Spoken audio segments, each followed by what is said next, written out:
Danielle Mann, the legend, Danielle Mann. Thanks, One of my Maggie. favorite women is a man. Love it. Love it. We are thrilled to have you here. And we have been starting these conversations with a question about getting in the Wayback Machine and going back to high school and imagining your senior year self. And what was your vision for your life at that moment in time? Oh, gosh. Fully honest? Yes, please. When I graduated from Ballard High School here in Louisville, Kentucky. And Go I Bruins. headed off to Bloomington, Indiana. We have Go that Hoosiers. in common. Yes, Indiana University. And honestly, I was just ready to spread my wings and go to a big school and have a damn good time. I was. Somehow doesn't surprise me. That checks out, doesn't it? Yeah.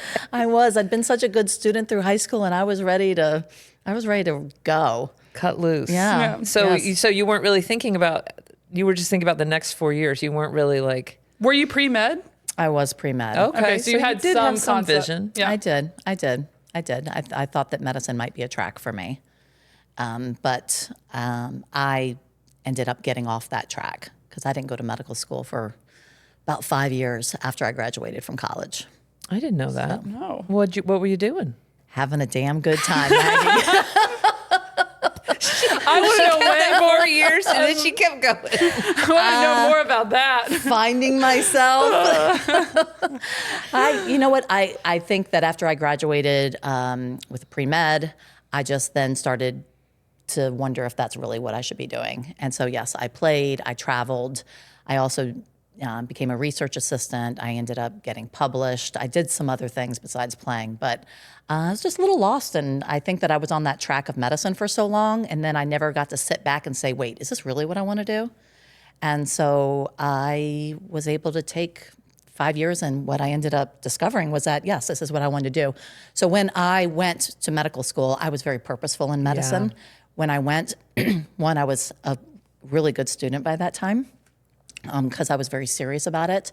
And I was also very serious about the type of medicine I wanted to do. I went to medical school to be an OBGYN. By then, I was super into women's health, and I was very dedicated to it. And people tried to sway me because they said, oh, it's a terrible lifestyle, blah, blah, blah, blah, blah. And I was like, no, this is what I'm doing. They don't know you. Yeah. And you know, it's not a great lifestyle, but it's a rewarding career. OBGYN and working with women, I have no regrets with that at all. Oh, I love it. Okay, so you got out of medical school. How old were you when you graduated from medical school? Oh, you're going to really try to I'm gonna do this ask. with the I'm dates gonna- and the well, ages and all the that's things. the only date I'm going to ask for. We've made it very clear we're not allowed to ask you. The We're not going to elusiveness. put any other stakes in the ground. We're just going to ask this one I'm just question. kidding. I'm just kidding. When did I get out of medical school? Yeah. When you're practicing. So I was out of medical school. Well, then I went to 4 years of residency after medical school. Okay. So by the time that I was finished with everything, I was about 34 years old. Did you feel like you were having a different experience in medical school because of having the wisdom to take a break and really think about it? 100%. So you saw yourself differently among the students? 100%. Tell me about that. Well, I'd already played, you know, and I had already wandered, and I had already figured out exactly what I wanted. And so, and I was paying for medical school myself. So I was a serious student. I did very well in medical school. I kind of thought back on that and thought, wow, if I'd applied myself so well in college. But, you know, that was my journey, and I have no regrets for that. I experienced a lot of life. I mean, I traveled to Europe, and I waited tables for a long time, and I thought waiting tables was an amazing experience to help me understand people. And I always have said that, even in medicine, I thought it helped me be a better doctor because I felt like I really got an education on how to talk to people. Yeah, it must have been an interesting experience for you compared to all your fellow students. Well, I mean, some of the people that I was with were like 22 and 23 years old. I mean, they had just kind of gone straight through, you know, and I don't know. I have never regretted it. I felt like I had a lot of life that I got to experience before I really dug into medicine. And once you're on that track to medicine, you go to medical school, you go straight to residency. And then I got married, and then I started having kids. So I was very grateful that I that had some time. time. When I left college, I remember specifically thinking about even taking the GMAT and that feeling very daunting after not having taken a math class for like 6 years. You took a break and then went back to medical school. Was that hard to like remember all of what you learned in pre-med? Like, how was that getting into medical school, not coming right off of being in school? A funny conversation is when I called my parents and said, I think I'm going to go to med school. They were like, what? And I was like, yeah, I think that's what I'm going to do.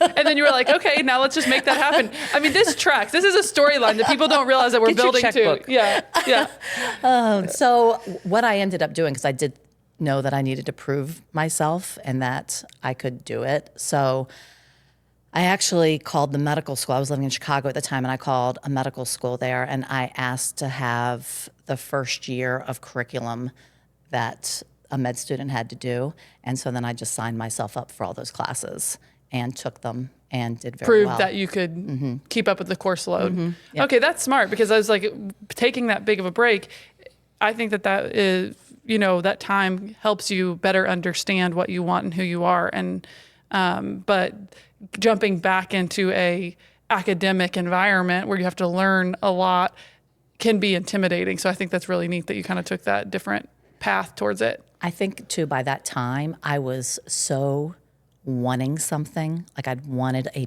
path of something more, and I was just ready at that time.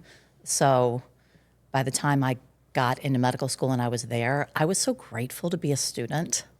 I mean, I loved it. I loved just saying like, wait, all I have to do is study. Yeah, I could just have to sit here and study. You could appreciate Yeah, it instead absolutely. of being like, oh, I have to do this. Yeah. I get to do this. Yeah, absolutely. So then bring us up to like the point where you went back. Now you've been through medical school, you're in your residency. You said you got married and started having kids in there and started practicing medicine. So kind of bring us through this phase and working in medicine.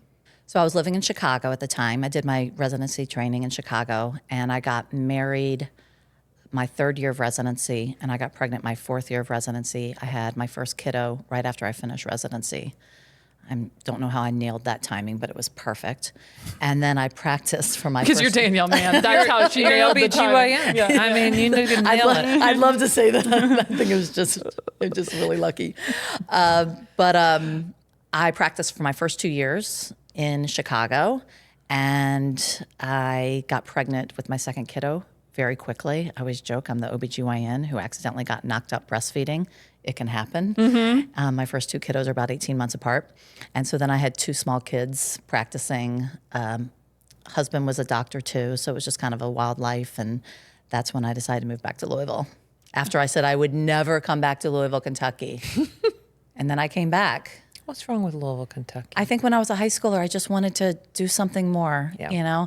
I think you don't have an appreciation for something until later. I have loved being back in Louisville. I've eaten those words. Time and a place. I was glad I went. I was glad I had another experience. Very happy to be back. So how did you go from a practicing OBGYN, doing the thing that you love, to starting a gin company, taking a holistically different path? How did we get us from there to here? So I practiced medicine here in Louisville for,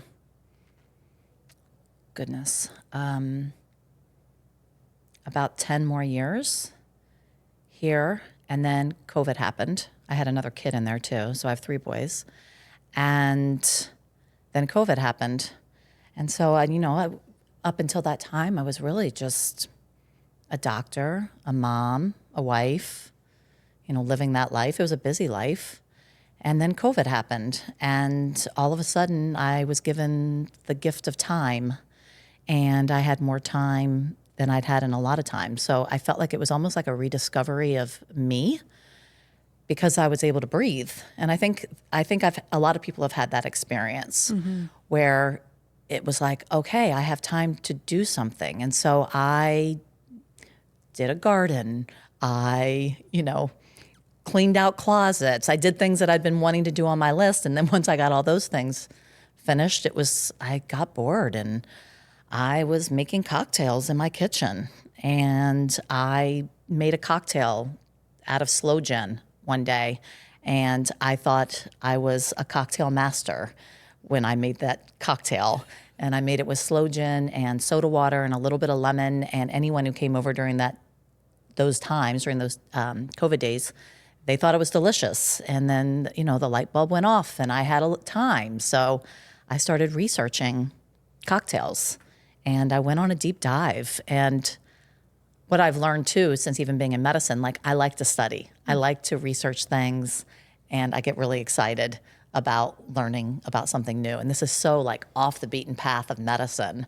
And so I started studying about the ready to drink market and was seeing how the malt-based canned cocktails like Truly and White Claw, they were going, taking a nosedive down, and that the spirit-based RTDs were increasing. And I didn't see any gin cocktails. And I mean, and I'm full transparency, I wasn't really drinking gin at that time. And this was kind of a new thing for me. And so I was like, well, maybe nobody likes gin, and maybe that's why there's no gin cocktails. So then I did a deep dive on gin, and I kind of got obsessed with gin. Like the story of gin is very interesting. Like it's a historical spirit, and it's had highs and it's had lows. And I just found the whole history of gin very interesting. I mean, it's just been around forever. And I was seeing that what are they calling it? A gin-essence. A gin-essence. Yes. And that we're kind of on an upward movement with gin. And so that's when I'm like, I wonder if anyone's thought about putting gin cocktails in a can. And so I wanted to put my slow gin cocktail in a can. And then when I learned that slow gin is only really made in the United Kingdom because slow berries, which make up slow gin, are not grown here. I was wondering what was slow gin. I've never known. It's made out of slow berries, and they're only grown in the United Kingdom. So don't you even think that didn't stop me. I bought dehydrated slow berries. I was going to make my own slow gin because I had all this time. Where did you find dehydrated slow berries? Girl, I You just went deep. I got it. Yes, Deep in the web. Deep. She was I was deep in the web. Deep. And it just didn't seem like a good business model. So then I started researching gin cocktails. Okay, I want to back up. You just said it just didn't seem like a good business model. Did you have the language at that point in time to even acknowledge that phrase? Or is that like now a couple years later, you're Miss CEO woman and you have the phrase, I didn't feel like a good business model? Yes. Did you have that language or a thought process then? Like No. how much You were just business- like, this is too hard. It's too hard. Yeah. It's going to Okay. take too long. I mean, Yeah. because you have to like put the slow berries and you put the sugar in it and the water and you got to put it in darkness for like 6 months. And I was like, no, I want to like figure this out now. So 6 months seemed too long. So your natural impatience was a good arbiter to help you figure out, is this a good business idea? Yeah. Because if you Yeah. were one of those patient, nerdy kind of people who are like, it's been in there for 6 months, the business would never be No, it here. would have never happened because COVID, would have slowed down and then I'd been back at work. Yeah. Which I knew was going to happen. Yeah, I of knew course. that I was on borrowed time. But I don't think that I even at that time I didn't realize that this was going to be a business. I just was having fun, learning something new and just Curious. curious. Yeah. And So how did you go from, okay, I'm making my own slow gin. I've bought dehydrated berries. They're in your garage for 6 months. Did you keep them for 6 months? No, Okay. I just never even did it because I realized how long it was going to take. And then I started researching all these gin cocktails and I was like, why is nobody doing these gin cocktails? Like there's these beautiful cocktails and the only thing on the market were gin and tonics. And Bombay was doing one, Tanqueray was doing one. And they're all kind of gross. They're not nearly as good as a gin and tonic. as well as your drinks. Yeah, well, thank you. Yeah. But, I thought it's just a gin and tonic. And there were all these other cocktails that were coming out, like flowery type classic cocktails. But yes, these classic gin cocktails that just seemed really beautiful. So I started making those in my kitchen and they tasted great. And so that was the second thing. It was like, okay, well, why aren't we putting these in a can? Like, why is nobody doing this? And so I ended up landing on the Bee's Knees and Gimlet and the Greyhound, the 3 that I have now. And then I started thinking, well, why is nobody doing like all natural stuff? Because in the name of research, I started drinking a lot of RTDs. In the name of research. That's why I do it I'm too. a researcher. Yeah. And I mean, a lot of them I just did not think were very good. And that had kind of like an aluminum, like metallic taste to me, or just tasted artificial to me. And so I was like, well, why are we not using natural ingredients? And then the third sticking point with all of the drinks is that I was a fan of doing a higher ABV. Most everything was lower ABV. But I thought that gin lent itself to being a real cocktail. And I thought, why are we not doing a higher ABV? And honestly, it was just dumb luck because I wanted the higher ABV, I wanted the real ingredients, and I didn't want anything that was going to be unnatural in the cocktails. And really, that is the sweet spot. The 12% is what gives me my natural preservative, that I don't have to put anything artificial in it to keep it. So these people But are I saying, didn't no, know you that. can't do all natural, but then, If you raise your yeah. alcohol content, you can. Which I didn't know. I wanted it to be at 12% around there anyways. So I kind of just got lucky with that. All your natural instincts are just like nailing the business model.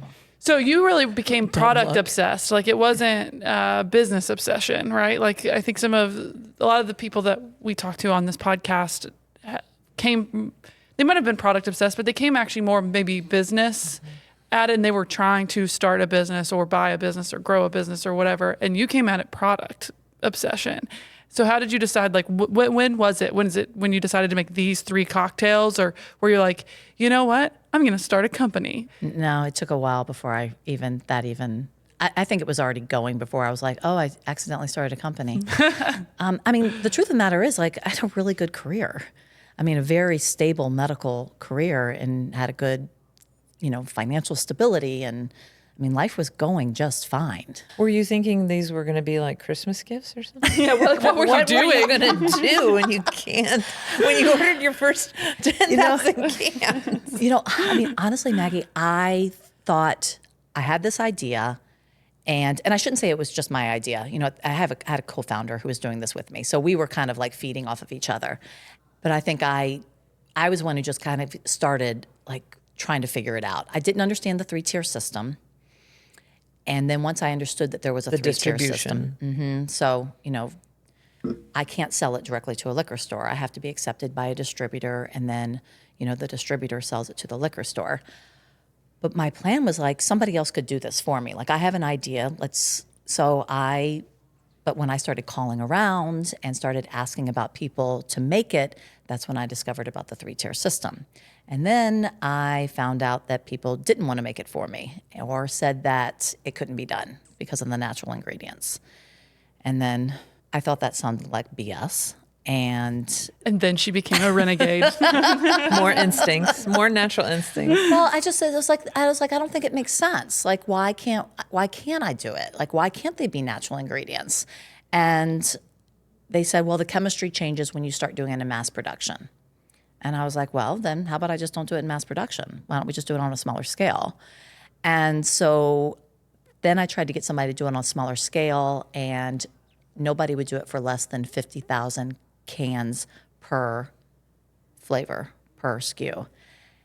And that was going to be a lot of money for me to invest just to have a product to present to a distributor and see if they would accept the cocktails. So this is where it gets a little stupid, because instead of doing that, I thought it made perfect sense for me to get my liquor license and rent a facility and buy some equipment and make it ourselves. At this point, did you at least have an LLC?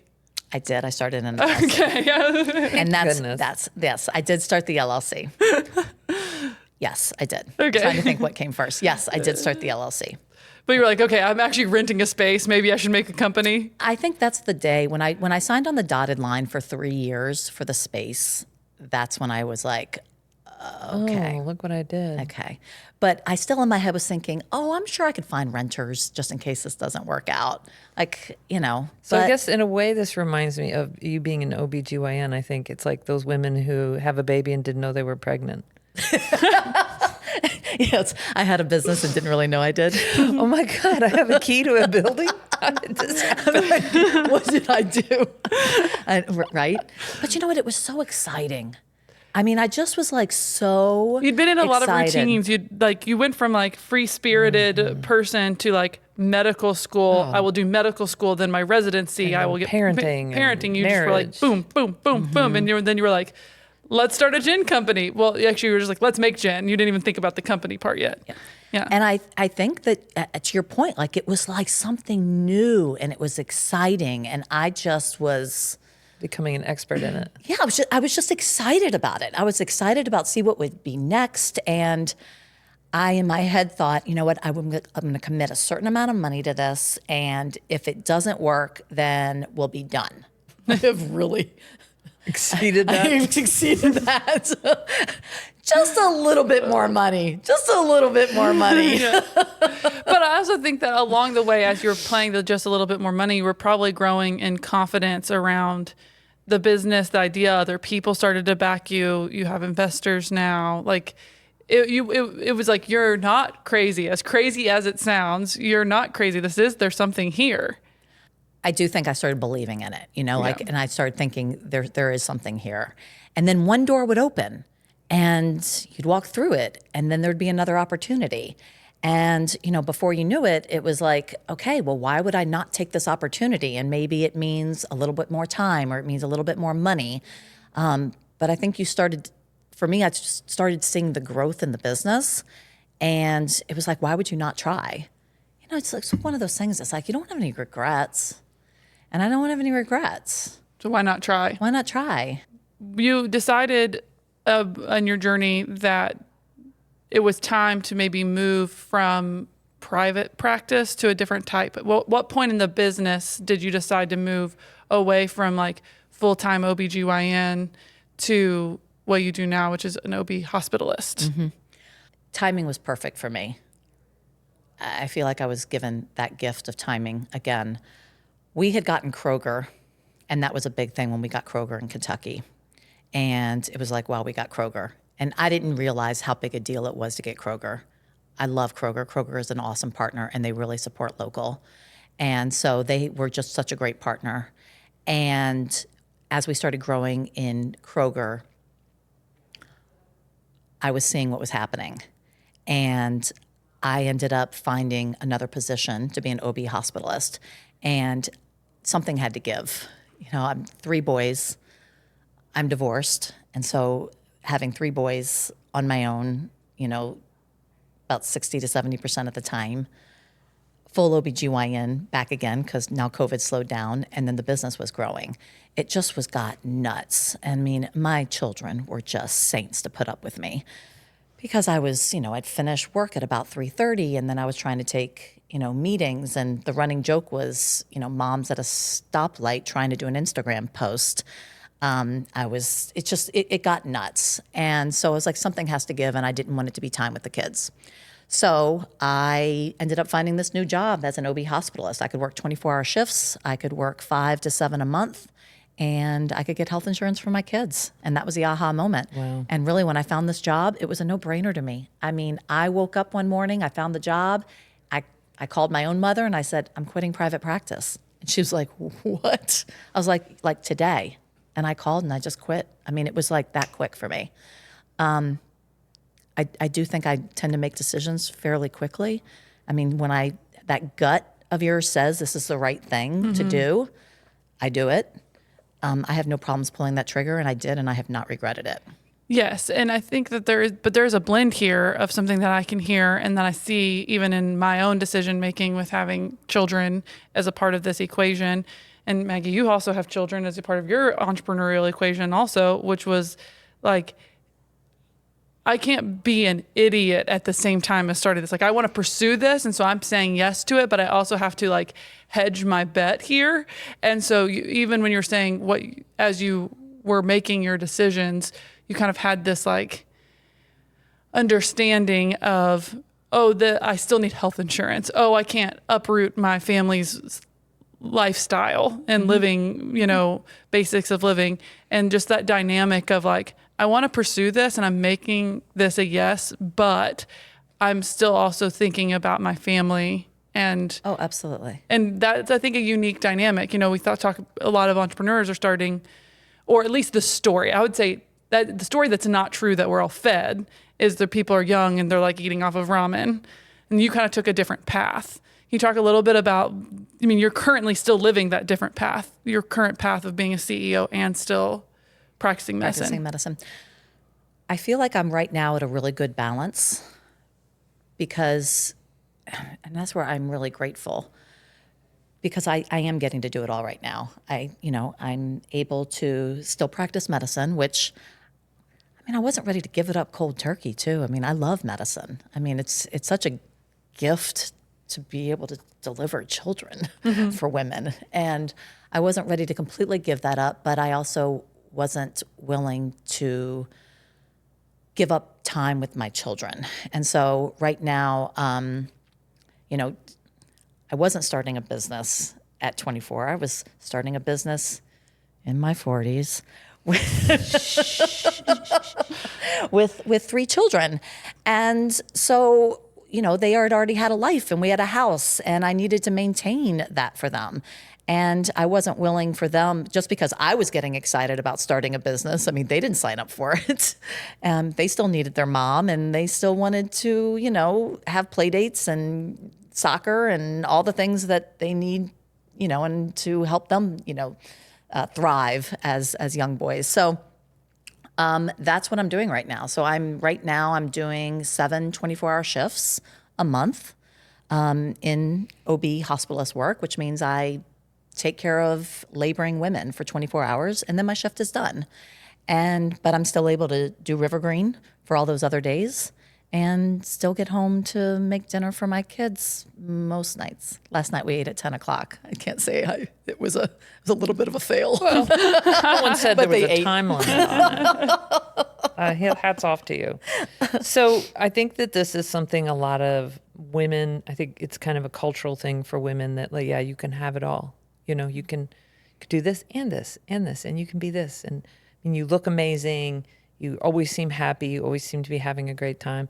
But I know, because I have been through the experience of being an entrepreneur and a mom and all these things, there are prices you pay. There are things you have to give up. There are things you just have to be like, you know what?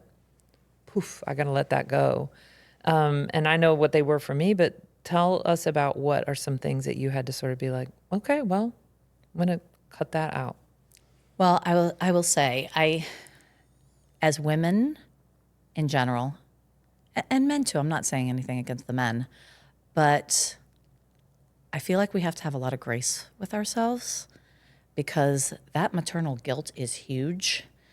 And I have to say it to myself, and I even have to say it to my kids. I'm like, I want them to always understand that I'm not choosing a business over them. And I always say, I hope you're proud of me. I'm working really hard. You're my first priority, all those things. Big things that I think that I have given up. Well, when I quit my OBGYN practice, I gave up gynecology, and I gave up on my patients. And I had a lot, I spent 10 plus years with some of my patients. I got them through high school, college, I delivered their babies. That's the lovely part about being a gynecologist. I also love to operate. It's probably one of my favorite things to do, and I don't get to operate like I used to, and I knew I was giving that up. I kind of look back and say, you know what, I did it. I'm blessed that I got to do it. And this is just a new chapter. And so that's kind of how I get out of my own head about things. I do know that I've given up some things with the kids. That's just, it's going to happen.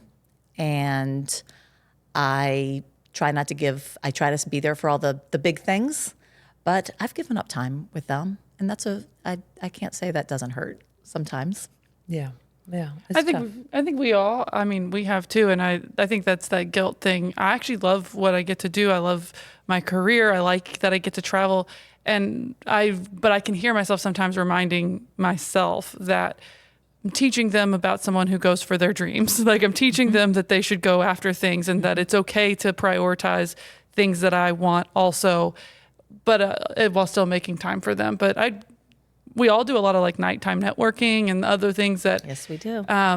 makes all of this go around. And I love it. I do. I love it. But I also know that means I'm probably not putting them to bed that night, those kinds of things.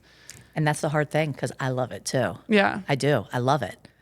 I mean, the night Maggie and I were together last night, hence my children eating at 10 p.m. My bad. But, I love the nighttime events. I love the networking. To me, that's been such a gift with business is meeting other people who are in the entrepreneurial startup world. I love talking shop. I still want to touch on this because when you and I met, Elizabeth Rounceville had connected us, and she's like, you just gotta meet her. And when Elizabeth says that about there's certain people in your life, you're like, they point at someone, I say, okay. And so we had a drink together, and I just remember being like, this woman is too cool. I can't keep her under my hat. I got to get this woman out in the world. And you said to me that you were like, I need to build my network. And now I see you everywhere. I mean, I see you on magazines, and people know your name now, and like, so weird to me. How has that been different? Because really, you've run two businesses. You've had a private practice. You've built that business, and that's around women. But how is this experience different, building a business and kind of being in the world of women in business? Like, how do those two compare? Well, with my medical practice, women came to me. When I started a business, I had to go out to them. And that was different. And it was honestly something I didn't even realize I needed until I got to a point that I felt like I was doing this business and there was so much I felt like I didn't know. And I didn't know how to learn. And I got introduced to one person, and then I got introduced to another. And I realized very early, once I started meeting people, that I was missing so much by not being a part of the entrepreneurial kind of startup world that Louisville has to offer. And that has been such a blessing.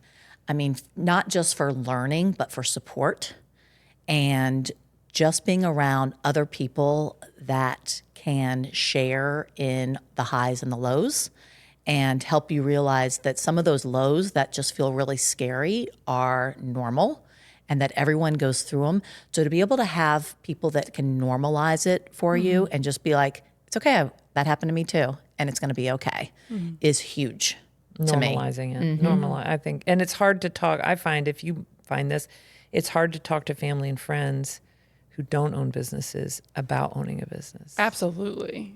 It's like they can't, they're just sort of like, shut down. And also if I say something that's a little scary, like, how about cash flow? And, I'll say it to a family member and they're like, well, what are you going to do? Yeah. What are you going to do? And I'm like, you're not helping. That's not helping. I was already up at 3 a.m. thinking, what am I going to do? That's not helping. I'm like, and then I just have to say like, I'll figure it out. It'll work out. Like I'll figure it out. Whereas somebody else will be like, oh, Yeah. girl, I worry about payroll every 2 weeks too. Yeah. And they're like, it just works out. Like you'll figure it Yeah, out. somehow it always works It just out. all works. It just. I always think works that's a out. big part of it is just like always figuring it out. And that's what kind of sets the whole thing in motion is being a person that can figure it out. But yes, I think the family dynamic there, especially when you've picked one path and your path was a highly successful path, and then you decided to like take a hard right turn, right? And has there been much feedback or dynamic about it within your internal community, whether that be in medicine or even within your family, about leaving something that was, it's not like you were leaving, I don't want to make a comparison there, but like there's something that was highly lucrative and successful and you had all the Yeah, doctors don't status. leave Yeah. medicine Right, very exactly. often. Yeah. How has that been like? What has that been like? I mean, I will say I was very nervous to even tell people in medicine that I was doing this because I thought that they would think that I was crazy. But I will say I just have felt so supported. I think that most people have considered it brave. And I think that there's probably a lot of people who wish that they could do something and are nervous about it. And I get why. I mean, I haven't completely quit medicine for a reason. Yeah, a lot of doctors are unhappy. Yeah, the medicine has changed a lot. And there is a financial stability that I love in medicine. There really is. And there is not a lot of financial stability in starting a company or a business. Gin drinks. It's just so, some people tell me like, you need to just go all in and quit medicine completely. And I'm like, but it's so stable, and It's feeding your business. it's feeding my business. And as the business is growing, I keep telling people, I'm like, you know what? I'm going to roll with this for a little while because I would rather take the money that I'm making in the business and hire other people and grow the business. Mm-hmm. And that's just how we're rolling for now. And I don't know if that's right or wrong. And you can change it. I don't think that there is a right and wrong. I think too many people try to be prescriptive and tell people that there's like a method, and that's just holistically untrue about entrepreneurship. Business is business, but every situation has nuances and uniqueness, and this idea that there's a right way and a wrong way is almost the exact opposite of being an entrepreneur. Like the question that we're all asking is why not, and why not differently, and why not better, and if the why not questions if there was a right way, why not questions wouldn't exist. Absolutely. And if there was a right way, then every business would succeed. Right. And so I think there's uniqueness in the fact that you're able to maintain it. Not many careers or jobs would maybe allow for a situation where you make a full salary and have benefits and things working 7 24-hour shifts, right? Mm-hmm. Like that's a unique thing about the world that you are in that allows for the flexibility that you need to start a business. It's all about that calculated risk, right? Like, and you are making a calculated risk right now that says, I'm going to keep this because it keeps feeding my family. But also if this gin thing does go up in flames, I still have absolutely. Or if you sell it, I mean, someone may come along and acquire it. That's what we're hoping, Maggie. I'll check my checkbook balance and see if I can. Now, I do want to snap it up about the success that you've had in a relatively quick amount of time to give it full due. That's my first time. I'm like, I don't feel like anything's quick. To be fair, I mean, you had this idea in the middle of COVID. We're only in 2024. You have a largely successful. It might not be profitable yet, but it might be. But for a business, especially in the alcoholic beverage space, to have had some of the doors opened to you and the growth and, the interest and the investment, I feel like, yes, there's been success. You've started with one little still and now you have these gigantic ones. Like talk a little bit about your success, like brag on yourself for a sec. I have nothing to compare to because I'm not in this world. Yeah, you're pretty awesome. How quickly and awesomeness you are. Yeah, but it's like I just don't know like what's a normal amount of growth. What should it look like? What it should. Yeah. So, and my personality is I want more. I want faster, and that's just my personality. But I will say that so many people have said to me, "Really, you decided to get into the most competitive CPG space that is out there?" And I'm like, "Oh, I didn't know. I just thought I had a good idea." And so I will say wins. Kroger. Getting into Kroger is a huge, huge win. It is. I am so proud of being in Kroger because Kroger is the largest supermarket chain in the United States, and it is hard to get into Kroger. And getting the opportunity, again, through networking, to get a meeting with someone at Kroger and give my pitch and for them to be willing to bring me in and bring Rivergreen in was huge. And since that has happened, it was, and I truly believe this, that our success in Kroger is what enabled us to get into Ohio. So to be able to go into another state was a huge win. The other huge win we've had this year is Kroger put us in their set, which I didn't know all these terms before, but you can go into Kroger and you can sell in Kroger, but to have dedicated shelf space in Kroger is not easy. And to be a small brand next to national brands is not easy. So we got into 50 different Kroger wine and spirit stores just this fall. Wow. And to have dedicated space next to national brands by Anheuser-Busch and, Diageo and Sazerac. And that's a big win. That's a big win for us. I think, Maggie, we've talked about this before, but it's like, you celebrate those wins And you move forward. and then you move forward. And now I'm like, okay, yay. I was like, I gave it a weekend and I'm like, okay, now we got to stay there. So what are we going to do? Because we have to prove that we are worthy to keep that space because I don't want to lose it. It never stops. Yeah. I mean, that's the thing about entrepreneurship is I don't know if people think about, well, I want to be a business owner, but I'm like, you never stop. You can't sit back and oh, I did it. I got it done. And I think about, you hosted one of our little women's group events at your place. Yeah. And I remember you were in your fitness gear. You were in your workout gear from the morning. This is in the evening. And you were like, we got an order in that I had to get fulfilled. And the only thing that would be coming here and literally helping do the canning myself in my workout gear. And I have yet to go home and shower and change. Yeah. And I love that about entrepreneurs because that's the stuff that people don't see. That's the stuff that friends and family don't see is like you get out of bed when you don't want to. You go to work when you don't want to. You make the phone calls you don't want to make. You do so many things you don't want to do just to make the business work. You do. But I also, too, like, isn't that where it's a little magical, too? Because those are the real growth moments.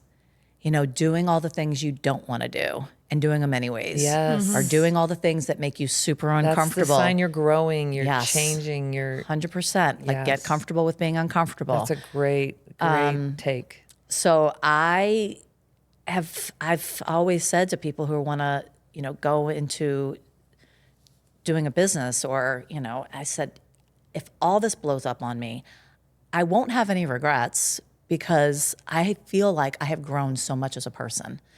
And it's just changed my life so radically over the last 3 years. My friend group is different. The conversations I have are different. My thoughts are different. I feel like because I've done this, I'm not as afraid to maybe do something again. Mm-hmm. And so for all those reasons, totally worth it. Totally worth it. I think that's a really good takeaway, and how much that can evolve and change. And you said that you made a comment early on in this conversation where you said it's almost like you got to be reintroduced to yourself. You said, through this process of like getting out and networking and seeing people, and all of that. What is the big goal or vision for the future for Rivergreen? Like, what can we expect? What are the thoughts? I know you can only tell us so much. There's things in the work. You can't tell us everything. Yeah, but like hopes or dreams. I'm about ready to throw some gasoline on this. All right, let's do I this. will tell you that much. Gasoline. Yes, I'm just ready. I think the timing's right. I think that we've grown enough that I'm ready to do this. Ohio was a new challenge of trying to grow a business in a state that I don't live in. And so I feel like I've kind of gotten a feel for what that playbook looks like. And so I think we're ready. I mean, I really do. I want to be methodical and smart about growing. For us and our business, I don't want to grow too fast. I don't want to be like, oh, next year we're going into 5 states because, I mean, really, if you're not selling well in 5 states, who cares? I mean, to me, that's just bragging rights. But we're going to expand. Mm-hmm. I'm ready. I think we're ready. And I feel like I know what I need to do to make it happen. I need the cash to make some of it happen. But I'm ready to level this up. That's exciting. I love it. That's just exciting. Gives me chills. That's awesome. I know you'll be successful. It's so cool. I'm excited. I'm excited for you. Where do people find Rivergreen? How can we connect with you? Really, we are in a lot. I never like to ignore my independent liquor stores because they are also entrepreneurs and they're business owners. So we try to keep up on our map on Instagram and our website, which my new website is supposed to be going live today or the very latest tomorrow. Oh, wow. And so we're going to be keeping up on that interactive map so that you can find out like where a place that is close to you. But as far as chains are concerned, obviously we're in the Kroger wine and spirit stores throughout Kentucky. We're at Total Wine. We're at Liquor Barn, Evergreen Liquors, Coxus. And then now we're in Ohio. So we are in Ohio. We're in Cincinnati, Dayton, Athens, Oxford, Columbus, and we are going to be entering into Cleveland in January. What is your website? Rivergreencocktails.com. Awesome. Well, Danielle, thank you so much for being Welcome. here with us. Thank you, Danielle. Yeah. Always Yes. enjoy spending time with you. Oh, come Maybe on, next y'all. season Y'all are we'll get an super fun. update on we'll get an update and hear how you've like totally taken over the world. Trying. Ready for you. At least the gin cocktail world. How about that? That sounds great.